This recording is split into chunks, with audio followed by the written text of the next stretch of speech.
So there were three mice sitting in a bar one night in their little competitive mode, trying to impress each other. So the first mouse pounds down his drink, whatever it is that mice drink, and then declares, "Whenever I see a mouse trap, I lie on my back, I set it off with my foot. When the bar comes down, I do 20 bench presses just to work up an appetite, and then I steal the cheese and go home."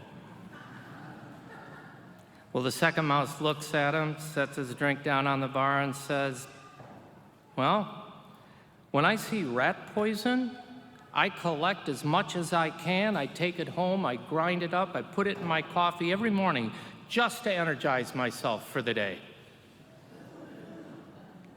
The third mouse just lets out this long sigh. "Whatever, guys, I don't have time for this. I got a hot date tonight with a cat." We all have to come to know our limitations, right? And our strengths, our vulnerabilities. We have to come to know who we are and to what we have been called in this life. Because to know that determines then, well, what we do and who threatens us and what we truly value and how we see ourselves in relationship to others.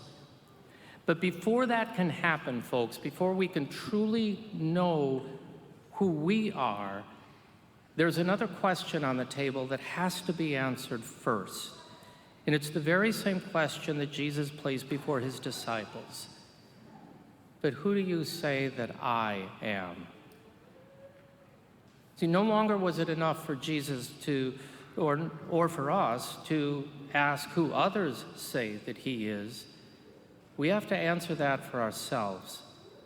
Who do we say that he is? Now, Jesus declared Peter the rock, not because he was a perfect disciple, certainly not the smartest or the wisest of the lot, not the bravest or the most faithful of the 12. He wasn't really even a good friend. He was declared rock because Peter knew that Jesus was the Christ, and he wasn't. "You are the Christ," he said, "the Son of the living God." Folks, if we don't get that right first, we're not going to get anything right in our lives. Because part of our culture and part of who we have probably are as human in our human nature is we often want to put someone else in that place. We begin to think, well, of the Pope or a bishop, if they save the church, which translates as make the church what I want it to be, right? Or we put the president or our politicians in that place where they should have all the answers, or assume that our boss is going to save the company single-handedly, or that our parents are going to be perfect, or that our kids will never embarrass us. We forget that there is only one who can and already has saved the world. There is one Messiah. Or we place those same expectations on ourselves, and we begin to think that we have to be that Messiah, that we have to have all the answers, or that we have to have or know the mind of God. We carry this illusion with us at times that we have to be the hero, the best, the fastest, the smartest, the richest, the most faithful, the sinless. We make ourselves into the Messiah, and when that happens, there is only one way to go from there, and that's down. Now, that's not to shrink the responsibility or diminish the accountability of those in authority, because God places some, as we hear, like a peg in a sure spot, places great responsibility on people in authority.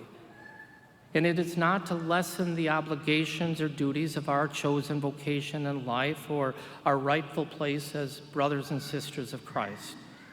It doesn't give us this pass on accepting the God-given role in life and all with rightful humility. But what it does, it allows God to be God in our lives and allows us to be who God has called us to be.